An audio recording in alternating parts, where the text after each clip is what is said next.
কেন্দ্র সরকারকে নিয়ে মজা করেছিল, কেন্দ্র সরকার বলেছিল মুসলমানদের তাড়িয়ে দেবো, মজা নিয়েছিল, অনেক কিছু করেছিল, অনেকে ধারণা ছিল মুসলমান চলে গেলে এই ঘরটা আমার হয়ে যাবে, এই দোকানটা আমার হয়ে যাবে। কথা বুঝে আসছে তো নাকি? যারা এই নাচানাচি করেছিল সমীক্ষা বলছে তাদের নামই বেশি বাদ যাচ্ছে। এর জন্য আনন্দ কিন্তু আমরা নয়, এর জন্য আমরা খুশি নয়। কেন? কেউ ভুল করেছে বলে আমিও তার সাথে তাল মিলাবো, এটাই তো পার্থক্য। কথা বুঝে আসছে না? নাই। কিন্তু আমি বলছি গরিবরা বিপদে পড়বে, সে গরিব মুসলিম হোক আর গরিব অমুসলিম হোক, তার কি ধর্ম পরিচয় তার কাছে রাখো, আমার ধর্ম পরিচয় আমার কাছে থাকো। দিনের শেষে আমরা ভারতীয় মানুষ, বিপদে পড়ছি, এক হোক। যদি এসআইআর কে এসআইআর এর সিস্টেমে হয়, সংশোধন উচিত হবে সমস্ত নাগরিকদের সহযোগিতা করা। কিন্তু এসআইআর এর নামে যদি মানুষকে ঠকানো হয়, পক্ষপাতিত্ব করা হয়, এগুলো আমার রাখবো বাকিগুলো রাখবো না, তাহলে এটা সংবিধান বিরোধী। সংবিধানের বিরুদ্ধে যে, তাকে কোনোভাবে মাফ করা যাবে না, তাকে দরকার হয় সংবিধানের দায়রায় তার বিরুদ্ধে লড়াই করতে হবে। কথা বুঝে আসছে তো ভাই? এটা হলো এসআইআর। এবারে আপনার কাছে দুটো ফর্ম আসবে, এই ফর্ম দুটোকে ফিল আপ করতে হবে। ওই ফর্ম দুটো ফিল আপ করার পর যিনি বিএলআরও আসবে, নিয়ম হচ্ছে আপনার ঘরে আসবে ফর্ম দিতে, আপনার ঘর থেকে ফর্ম নিয়ে যাবে। যদি এর বাইরে কোনো বিএলআরও কাজ করে, তার নাম, ফোন নাম্বার, ফটো আমাদের কাছে দিয়ে পাঠাবেন, তার বিরুদ্ধে আইনত ব্যবস্থা নেব। এটা হলো নিয়ম। ঘরে আসতে হবে, ঘর থেকেই ফর্ম নিয়ে যেতে হবে, 3 বার আসতে হবে, এটা নিয়ম ঘোষণা হয়েছে। তো নির্বাচন কমিশন ঘোষণা করেছে, তার জন্য তুমি পয়সা পাবে। কথা বুঝে আসছে? কিন্তু এই যে ফর্ম দুটো দেবে, দুটো ফর্মকে ফিল আপ করবেন, করে যে বিএলআরও আসবে তাকে বলবেন আপনি আমার সামনে স্ট্যাম্প মারুন আর সই করুন। একটা ফর্মে স্ট্যাম্প মারবে, সই করবে, ওটা আমার হাতে দেন। এটাই স্ট্যাম্প মারুন, সই করুন, এটা আপনি নেন। এই যে দিচ্ছেন, এর একটা ফটো তুলে রাখবেন। বাইচান্স যদি কোন রকম ভাবে আপনাকে ফাঁসানো হয়, এই যে ডকুমেন্টস একটা আপনার কাছে রয়েছে আর এই যে ফটো দেওয়া হয়েছে, এইটা দ্বারা সেই ব্যক্তির নামে, অবশ্যই আমি তো আছি, কিন্তু আল্লাহ আমাকে একটাই লাঠি মিলিয়েছে, আরো মিললে আরো লড়াই করতাম।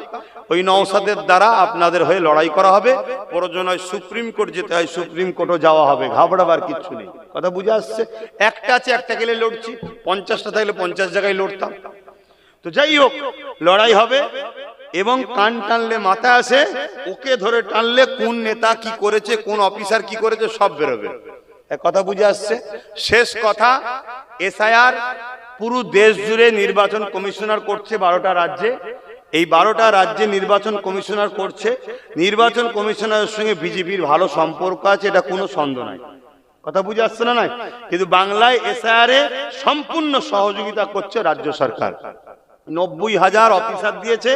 অফিসারদের টোটাল খরচ যে বাজেট হবে, শোনা যাচ্ছে 221 কোটি টাকা নাকি বাজেট করেছে। অতএব সম্পূর্ণ সহযোগিতা করছে, কিন্তু রাস্তায় দাঁড়িয়ে বলছে এসআইআর মানি না, এসআইআর মানি না, এসআইআর করতে দেবো না। শুনছেন তো নাকি?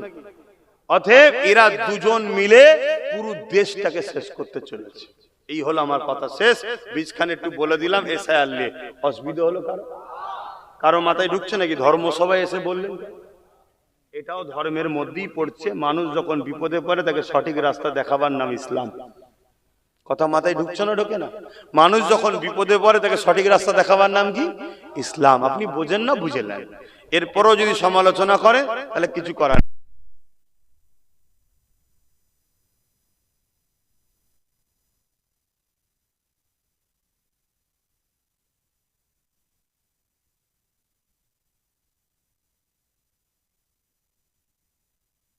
করছি